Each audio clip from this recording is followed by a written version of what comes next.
네, 어떻게 좀 열심히 좀 공부가 되고 있는 건지, 여러분들의 그 고민에 일말에 좀 이렇게 도움이 되는 건지 잘 모르겠습니다. 지난 시간에, 네, 덜 comply or explain, 모범 규준을, 거버넌스에 관한 모범 규준을 따르거나 아니면 설명해라, 이런 큰 원칙, 그 실행 원칙, 이런 관행에 대해서 한번 제가 말씀드린다고 얘기했고, 그거를 사례를 통해서 말씀드리겠습니다.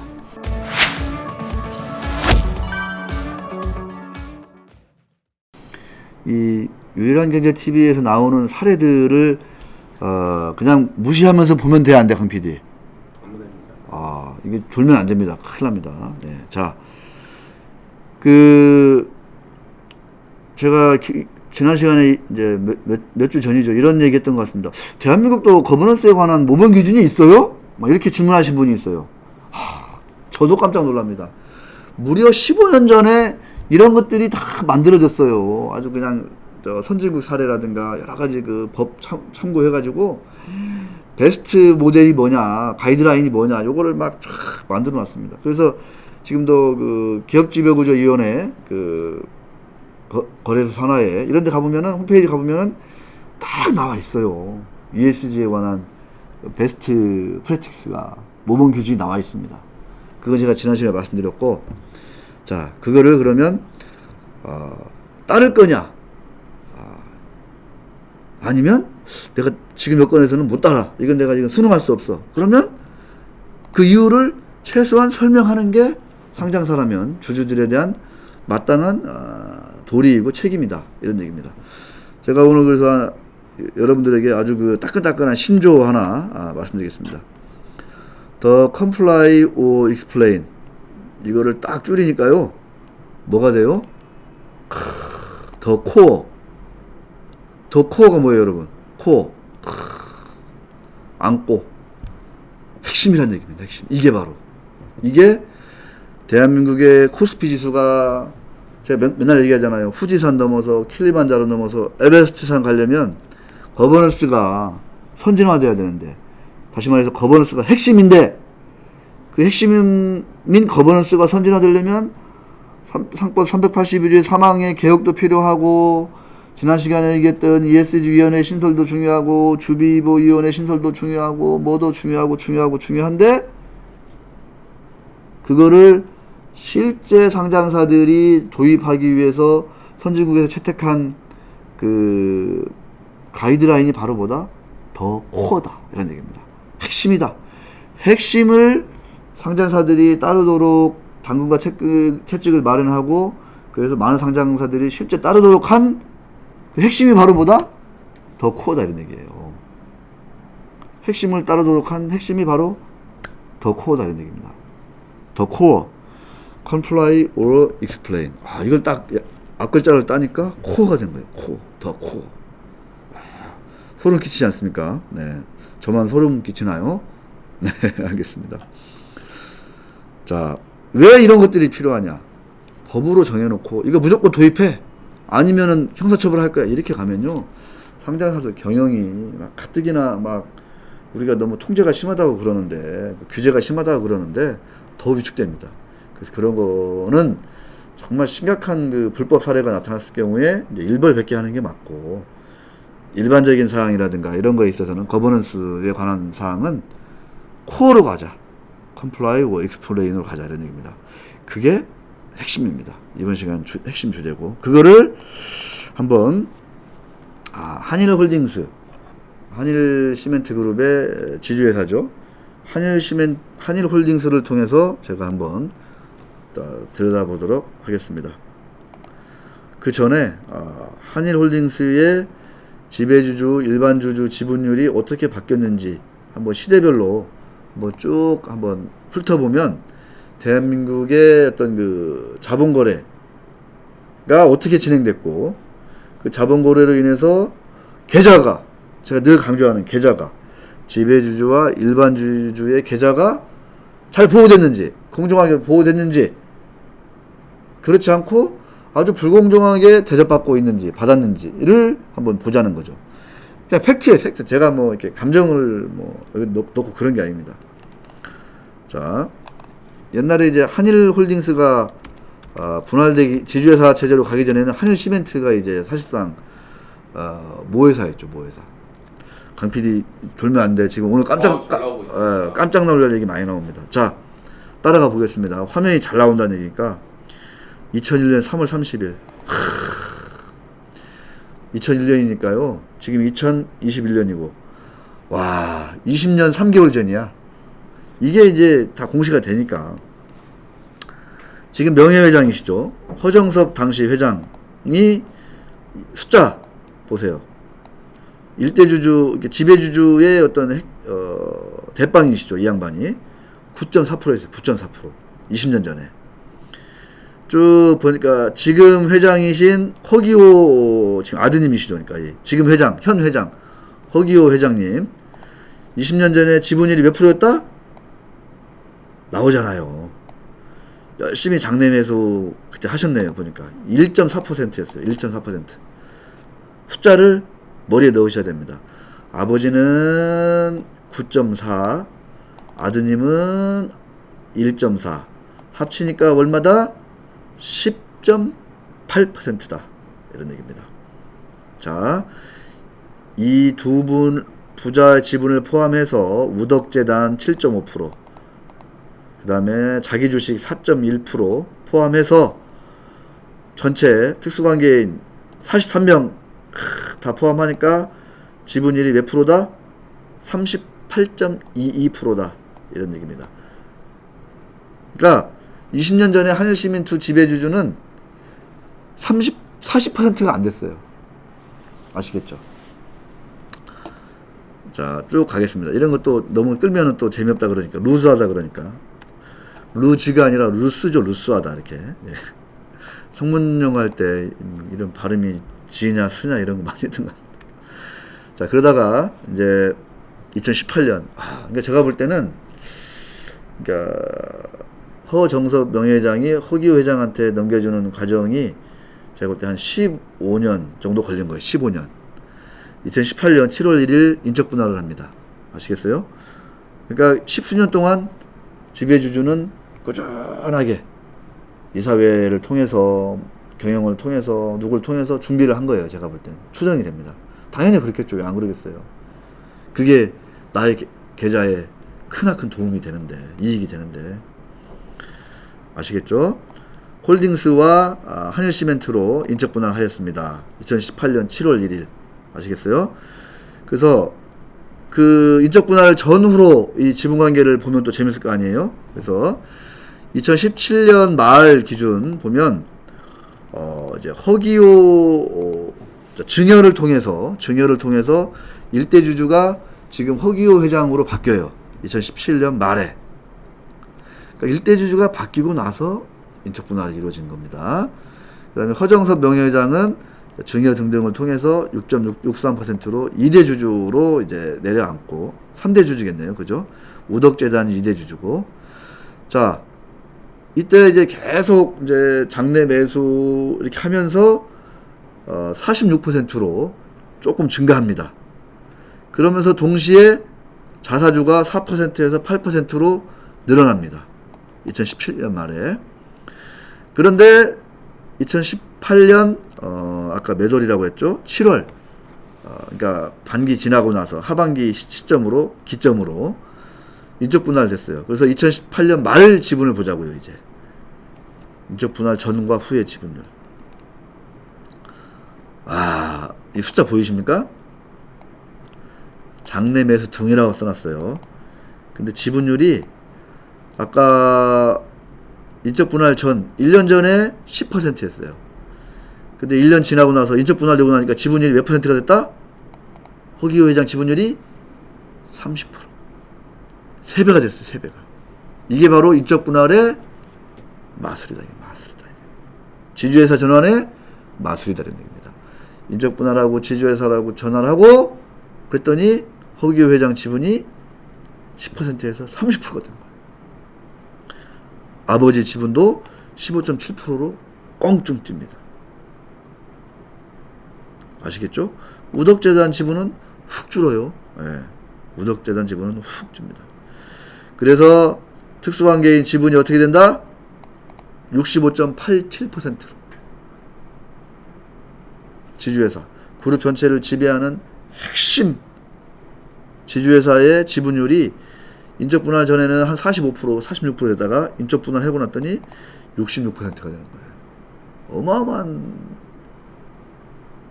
놀라운 일 아닙니까? 이런 거 보면 정말. 자, 그럼 이 동안에 이분들의 계좌는 이렇게 늘어난 거예요. 지분율이. 이분들의 목적은 뭐예요? 그룹의 지배잖아.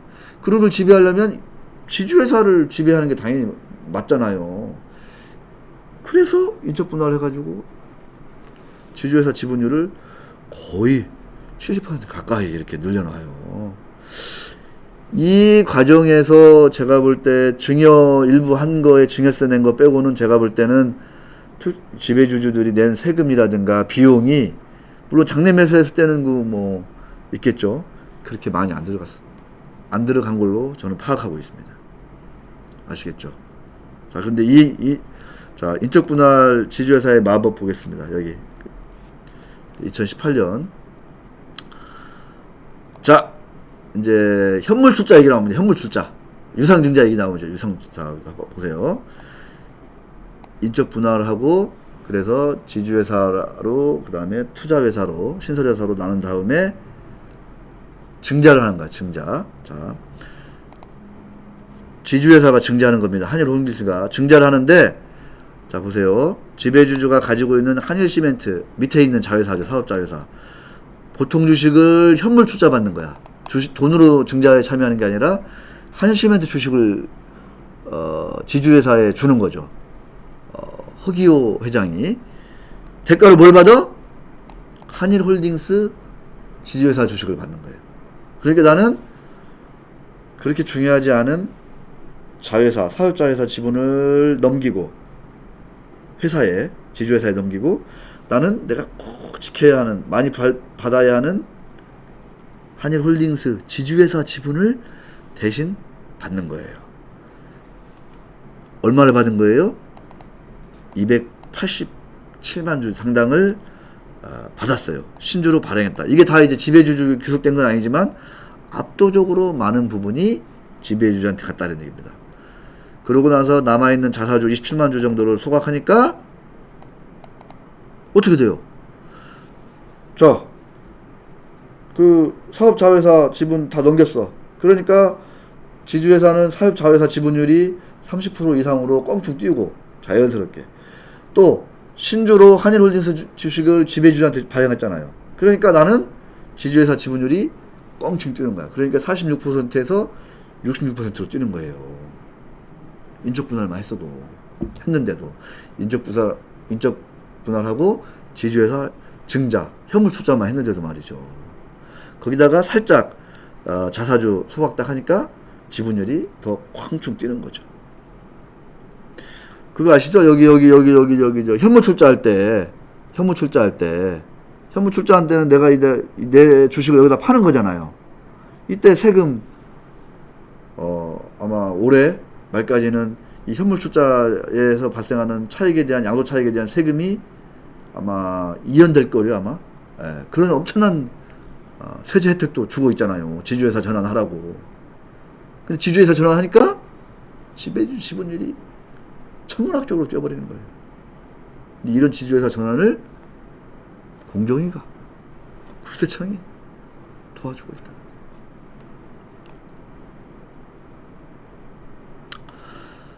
자, 그래서 2020년 12월 말 현재 이제 그 결과 보겠습니다.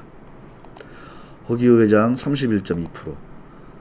아까 2001년 3월 허기호 회장 지분이 몇 프로였어요? 아우, 기억이 안 나. 빨리 올라가도록 하겠습니다. 맨 위에 있으니까.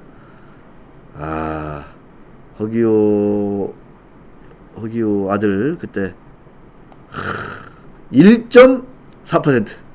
강PD. 네. 2001년 지금 허기호 회장 지분은 1.4%였어. 근데 2021년 허기호 회장 지분은 몇 퍼센트다? 31.2%다. 이거 늘리는데 허기호 회장님 개인 현금이 얼마나 들어갔는지 따져보는 방법이 어렵지 않은데 아마 이 한일시멘트 그룹을 지배이라는 어마어마한 그룹을 지배하는데 턱없이 적은 금액이 들어갈 것은 거의 거의 미루어 짐작할 수가 있습니다. 우리가 허정섭 명예회장 16.3%, 우덕재단 4.2% 해가지고 현재 68.74%에 이른다. 그 옛날 인적분할 하기 전에 한일시멘트만 있을 때 특수관계인 지분은 30%를 간 넘는 수준이었다. 38%였다. 그런데 인적분할 하니까 어떻다? 네. 그 부자의 지분은 아까 얘기했잖아요. 부자 허정섭 아버지, 허기호 아드님 두 부자의 지분은 2001년 3월 10.8%였는데 지금 2021년 3월 작년 말 현재 얼마? 두 부자의 지분은 47.5%다. 10.8%에서 47.5%로 얼마나 많은 현금 출혈이 있었는지, 비용 투입이 있었는지 한번 자 익스플레인 하시라 라고 여쭙고 싶습니다. 질문을 하고 싶어요. 지금 그런데 이게 어떤 한일시멘트 그룹의 거버넌스의 어떤 변천사입니다. 변천사. 쉽게 얘기하면. 그런데 지금 이제 지난번에도 제가 한번 했지만 지금 한일시멘트는 금감원 특수사법경찰 수사를 받고 있다고 하죠. 뭐죠? 뭐 때문에?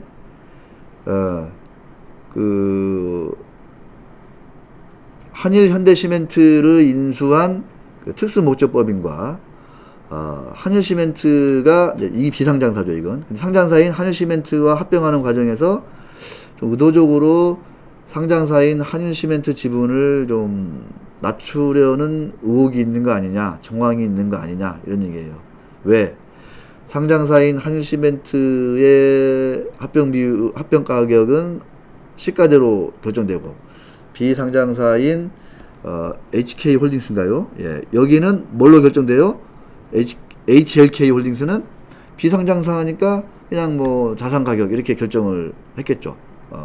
자산 가격, 그 다음에 자산 가치, 수익 가치 뭐 이 정도로 했겠죠. 그러면 당시에 한일홀딩스가 지주회사인데 한일홀딩스는 아쉽게도 한일시멘트 지분율이 30% 남짓밖에 안 돼. 근데 HLK홀딩스는 100% 가지고 있거든. 근데 이 한일시멘트와 HLK홀딩스를 합병하는 데 있어서 어떻게 하면 좋아? 한일홀딩스 입장에서는 당연히 한일시멘트 시가를 낮추고 그래서 합병 비율을 그죠? 그 HLK홀딩스에게 유리하게 만들면 존속법인은 역시 이제 한일시멘트인데 그러면 당연히 이 한일홀딩스의 한일시멘트 지분율이 많이 늘어날 거 아니에요. 핵심 계열사, 핵심 자회사인 한일시멘트에 대한 지분율이 그런 과정에서 이 시가를 좀 누른 거 아니냐 이런 의혹, 정황이 있다는 거죠. 이게 지금 대한민국 그 어떤 그 원자재, 어떤 시멘트, 철강, 뭐 비철금속 이 업계를 대표하는 한일시멘트 그룹의 현실입니다. 현실. 그래서 실제로 여러분도 아시겠지만 현재 그 옛날에 한일홀딩스는 한일시멘트 지분을 40% 안 되게 보유하고 있었으나 지금은 어떻다? 몇 프로 가지고 있다? 60.9% 가지고 있더라. 어떻게 통해서? 한일홀딩스와 HLK홀딩스의 한일시멘트와 HLK홀딩스의 합병을 통해서. 이건 제가 지난 시간에 말씀을 드린 얘기입니다. 아시겠죠? 자, 그런데요, 이런 거 쭉 있다 보면 깜짝깜짝 놀랍니다. 여러분들 서울랜드 이런 데 좀 가보신 적 있나요? 요새 이제 에버랜드 때문에 서울랜드 인기가 좀 거시기 한데, 서울랜드 그래가지고 이게 서울시 건 줄 알잖아요. 서울시 서울랜드. 네. 이게 누구 건 줄 알아 이게? 몰라요. 당사의 종속회사인 주식회사 서울랜드. 아니 한일 겁니까? 당사의 종속회사인 주식회사 서울랜드. 지분율이 100%야. 오. 근데 요즘 가보면은 좀 시설들이 많이 낡았어요, 사실. 근데 땅이 넓잖아요. 과천에 있고. 예, 어떤 일이 앞으로 몇 년 지나서 어떤 일이 있을지는 저도 잘 모르겠습니다. 그리고 이 한일시멘트, 한일홀딩스 밑에 있는 이런 여러 가지 계열사들, 뭐 이 자회사들, 손자회사들 보면 어마어마한 회사들이 제법 있다. 이런 말씀 드리고 싶고, 요새는 또 한일현대시멘트가 또 잘 나가잖아요. 잘 나가고. 요새 시멘트 가격 막 계속 오른다 이런 얘기도 나오고 있습니다. 이제 한일 시멘트 그룹의 어떤 그 지배 구조의 어떤 변천사 이런 것들을 제가 한번 쭉 한번 들여다 보았습니다. 들여다 보았고, 그래서 다시 이제 더 코어로 가자요. 더 코어. 그래서 이런 저런 것들이 이게 좀 미덥지 못해요. 좀 봤잖아요, 지금 우리가 지금 1년의 과정을. 그래서 이런 것들이 재발하지 않고 하려니까 법으로 강제하기엔 너무 또 투박하고, 그걸 어떻게 한다? 더 코어, comply or explain, 이런 전반적인 거버넌스에 관한 내용들을 공시사항에 넣어라, 상장사라면. 그래서 한일홀딩스 기업 지배구조에 관한 그 사항이 쭉 보고서 형태로 공시가 됩니다. 2020년 한일홀딩스 주식회사 기업 지배구조 보고서, 이런 것들이 쭉 공시가 됩니다. 아시겠죠? 그거 보면요, 자 보겠습니다. 기업 지배구조 정책 크게, 그 다음에 주주의 권리는 뭐고, 주주를 공평하게 대우하는 게 뭐고, 자 그러기 위해서 이사회는 어떻게 구성해야 되고, 사회이사의 활동은 어떻게 평가하고, 책임은 어떻게 져야 되고, 이사회는 어떻게 운영되고, 이사회 안에 이런저런 위원회는 어떻게 꾸려져야 될 것인가를 다 적어놨어요. 다. 아시겠습니까? 이런 것들이 없어서 안 되는 거 아니에요. 이런 그 베스트 프랙티스가 다 있습니다. 이런 것들을 다 공시하고 있어요. 이것도 하나의 진일보한 면이죠. 진일보한 면. 근데 이거를 지키느냐, 컴플라이 하느냐? 아니다. 지금은 잘 못하겠다. 그 이유를 설명하느냐? 이거는 상장사가 선택하는 거죠. 근데 아직까지 우리나라 대부분 상장사는 뭐다? 솔직하지 않게 우리가 잘 컴플라이 하겠습니다 라고 그냥 공시하고 있어요. 근데 그 컴플라이를 그냥 하나의 기업 지배구조 보고서를 하나의 그럴싸하게 작성하는 거에서 그치는 경우가 아쉽게도 대부분 많더라, 이런 얘기입니다. 그런 얘기를 제가 주저주저 할 필요는 없고, 그 얘기를 분명히 한번 들어가서 한번 쭉 보십시오. 주주라면 꼭 보시고, 앞으로 주주가 되고 싶다 이런 분들도 꼭 해야 된다, 이런 얘기입니다. 읽어보셔야 되는 얘기예요. 여기 보면 이런 얘기도 있습니다. 세부원칙 1-4, 기업은 배당을 포함한 중장기 주주환원 정책 및 향후 계획 등을 마련하고 이를 주주에게 안내하여야 한다, 이렇게 쓰고 있습니다. 실제로. 아시겠죠? 옛날에는 그냥 이거를 그냥 하나에게 문구만 쓰고 말았는데, 이제는 어떻게 돼요? 그러니까 쓰고 말면 안 돼. 이제는 지켜야 돼. 아니면 왜 내가 지금은 이걸 못 지키는지를 써야 되는 거예요. 익스플레인, 설명을 해야 되는 거예요. 주주환원 정책 안내의 충분성 얘기하라는 얘기예요. 자 보세요. 배당에 대한 주주 및 잠재적 투자자의 예측 가능성 제고 및 충분한 정보 제공을 위하여 모두 4단계에 걸쳐 관련 내용을 안내하고 있다, 이런 얘기입니다. 하고 있다는 거예요. 지금 한일홀딩스도 거래소의 공정공시를 통해서 결산기 배당 계획을 공시하고 있으며, 이사회의 배당 결정 즉시 현금 배당 결정 수시 공지를 하고 있으며, 당사의 하나 증권 대행 업무기관인 하나은행에서 뭐 이런 통지서를 발송하고 있고 홈페이지에 안내하고 있고 형식적이죠. 좀 부족합니다. 부족해요. 그죠? 네, 부족합니다. 그래서 쭉 봤더니 주주하는 현황 당사는 한일홀딩스죠. 이익 배당을 규정하고 있는 정관을 근거로 단기순이익, 시가배당률, 경영실적 미래투자와 적정규모 산업유보금 확보 등을 고려한 전략적인 결산 배당 계획을 수립한 후 주주총회 결의를 통해 확정한다. 뭐 이런 거는 이제 너무 뻔한 얘기고. 이거 보니까 3개년도 주주하는 현황을 한번 볼게요. 야, 이게 어느새 시가배당률이 4%가 넘어. 이게 깜짝 놀랐습니다. 배당금이 늘고 있어요. 뭔가 일반 주주들에 대한 미안함인지 아니면 지배주주가 좀 현금이 배당금이 많이 좀 필요한 이유인지 아니면 정말 ESG를 좀 우리가 한번 좀 제대로 한번 해보겠다라고 절치부심한 영향인지 이런 얘기가 있습니다. 배당이 증가하고 있습니다. 적정한 수준의 배당을 받을 주주의 권리를 존중하기 위해 시중금리를 상회하는 배당을 실시하고 있으며 최근 3개년간 주당 배당금을 지속적으로 확대하고 있다. 놀랍네요. 제8기부터 69년부터 59기까지 2020년까지 무려 52회 연속 배당을 실시했다. 와, IMF 외환위기 때도 글로벌 금융위기 때도 배당을 했다 이런 얘기예요. 이 내용을 보면 52회 연속 배당. 지난번에 신영증권인가 했을 때도 여기도 뭐 50 몇 년 연속 배당했다 이렇게 제가 기억이 나는데 놀랐습니다.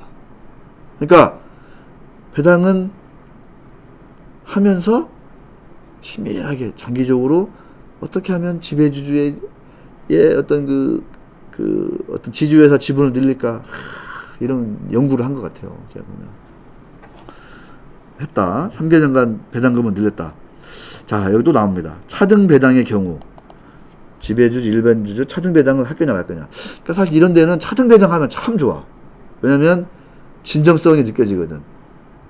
진정성, 신뢰성, 자사주 소각이잖아요. 계좌 중심 적금하면. 근데 자사주는 분할되고 뭐 합병하는 등등의 과정에서 다 없어졌어. 지금은 빵이야, 빵. 거의 한 몇천 주 남아있을 거래요, 아마. 한일홀딩스. 자사주가 없으니까 뭘로? 차등 배당하면 좋아. 막 70%야. 지배주주 지분이요. 68%. 그러니까 일반 주주 지분은 이제 쪽밖에 안 돼. 예? 요 국민연금도 제가 보니까 지분율 줄인 것 같아. 예, 장기 투자해봤자 손가락 빤 거죠. 예. 왜? 안전마진이 누구한테로 갔어? 지배주주한테로 갔잖아요. 안전마진이. 국민연금이 안전마진 보고 투자했는데 안전마진이 어디한테 갔어요? 지배주주한테 갔어요. 그러니까 국민연금도 에이 뭐 투표해도 뭐 의결권 행사해도 뭐 경쟁도 안 되고 경합도 안 되고 그러니까 그냥 에휴 손절매 비슷하게 해버린 거죠. 이를테면. 자, 그나마 차선책으로 신뢰할 만한 게 차등배당인데 주주평등의 관점 및 주주배당금을 지속적으로 확대하고 있는 점을 고려하여 관련된 내부 규정을 수립하지 않았으나 배당금이 늘고 있으니까 차등배당까지는 필요하지 않겠다 이렇게 이제 생각하고 있는데 향후 해당 제도의 필요성이 증가할 경우 차등배당이 도입 여부를 면밀히 검토할 계획이다. 이 뭐예요 이게? 여기 주주이신 분들 또는 이제 주주 되신 분 앞으로 되실 분들은 막 점심 먹고 커피 드시면서 시간 나잖아요. 그럼 여기 회사 있어. 회사 홈페이지도 있고 여기다가 글 올리도록 돼 있어요. 전화번호 있어요. 전화해가지고 이제 차등배당 해라. 그래서 지금 작년에 510원 했는데 일반 주주는 700원 주고 일반 주주는 1000원 주고 대주주는 한 200원 300원 드셔라. 그래도 배부르지 않냐 막 이런 얘기 막 하시라는 얘기죠. 그러면 검토하겠다는 거예요. 면밀히 검토하겠다는 거예요. 아시겠죠? 자, 이제 거의 마무리 돼갑니다. 한일홀딩스의 기업 지배구조 보고서에도 이런 얘기가 파랗게 강조되어 있습니다. 보겠습니다. 주주의 공평한 대우. 공평한 대우가 뭔지를 아는 거야, 이제. 알아요. 에? 주주는 보유 주식의 종류 및 수에 따라 공평한 의결권을 부여받아야 하고, 주주에게 기업 정보를 공정하게 제공하는 시스템을 갖추는 노력을 해야 한다. 기업은 주주의 의결권이 침해되지 않도록 하여야 하며, 주주에게 기업 정보를 적시에 충분히 그리고 공평하게 제공하여야 한다. 뭐예요? 많이 아쉬워. 왜 아쉬워요? 의결권 제대로 부여해라. 평등하게. 그 다음에 기업 정보 공평하게 제공해라. 아쉽습니다. 뭐가 중요하다? 계좌 중심적으로 접근해야 된다. 이런 모든 거버넌스에 관한 논의나 이런 원칙은 핵심 원칙 두 번째인데, 주주 환원에 있어서 첫 번째는 뭐라고요? 아까 얘기한 대로 그 배당에 있어서 왜 이렇게 안 나와?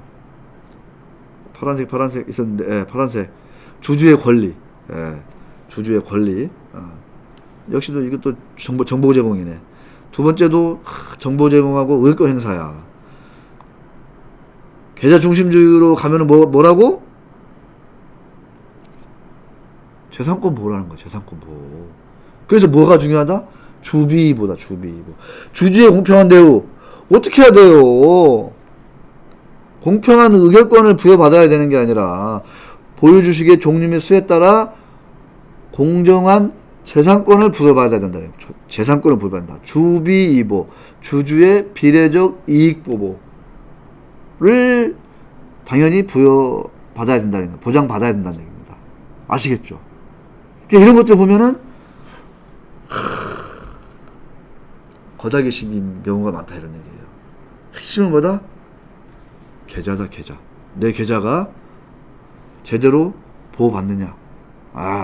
내가 가지고 있는 주식의 종류와 양, 수의 만큼, 지분율의 만큼. 그게 바로 주비이보잖아, 주비이보. 그래서 필요한 게 뭐다? 주비이보 위원회다, 이런 얘기예요. 양이 많아서 이거를 다 제가 읽을 수는 없고, 주주이신 분들, 그 다음에 주주가 되실 분들은 꼭 읽어보시고, 이 영상 많이 날라주시고, 또 여러가지 의견, 견해 막 적어주시기 바라겠습니다. 더불어 제가 이제 지난 시간에 얘기했던 그런 마법의 법칙, 이런 얘기 있잖아요. 마법의 법칙. 한일홀딩스가 지금 이제 PBR이 0.3에 0.3, 순자산 배율이 0.3. 이거는 그냥 장부상 순자산 배율이 0.3인 거예요. 그러니까 장부상 가격이 지금 100억인데 이 회사는 지금 30억이 거래되는 거야. 장부상 가격이 장부상 부채를 뺀 순자산 가격이 100억인데 이거는 현재 30억이 거래되고 있는 거거든요. 그런데 장부상이야. 아까 얘기했잖아. 서울랜드 등등등등. 여기 한일시멘트 하면 가지고 있는 게 뭐야? 다 땅이야, 땅. 레미콘 공장. 다 땅 아니에요, 그거. 레미콘 공장은 여러분 아시잖아요. 이동거리가 짧아야 돼. 그래서 대도시 주변에 있어. 심지어 서울 거의 핵심 지역에 있어. 레미콘 공장은. 아시잖아요. 부동산 가치가 어마어마해. 근데 이거 다 장부상으로 잡혀 있어. 30년 전 가격으로. 그 가격에 0.3에 거래되는 거예요. 근데 장부상 가격이 아니라 실질 순자산 가격에 몇 배 거래되고 있을지 한번 상상을 한번 해보세요. 한번 계산해 보세요. 한번 들어가가지고. 한일홀딩스에 가지고 있는 부동산이 어디에 있고 이게가 시가가 얼마고 이런 거 좋아하는 사람 많이 있잖아요. 엑셀만 정리하고 이런 사람들. 등기부등본 잘 뛰는 사람 많잖아요, 주변에. 그런 사람들하고 한번 밤새 가면서 주말에 한번 해보세요. 되게 재밌을 거예요. 저는 그런 거 잘 못해서 안 해요, 제가. 그런데 지난번에 마법의 가격에서 뭔 얘기했어요? M&A 관점에서의 그 가격이 얼마일 거냐. 예를 들어서 허정섭 회장 그 부자가 20년간 이렇게 쭉 읽어놓은 이런 그 한일홀딩스의 M&A 시장 가격이 얼마겠어요. 이게 그 그룹을 실질적으로 다 움켜쥐고 있는 지주회사잖아. 지주회사. 이 지주회사의 M&A 가격, 경영권 프리미엄이 얼마겠냐고요. 그 가격 대비 지금의 어떤 시장 가격이라든가 뭐 이런 것들을 생각하면 진짜 제가 볼 때는 아우 그런 거 생각하는데 왜 혈압이 오르지 진짜. 자 오늘 강상무 PD가 맛있는 커피를 준비해 놓지 않아 가지고 오늘 녹화는 여기서 마치도록 하겠습니다. 자 시원한 여름 날씨 바라겠습니다. 고맙습니다.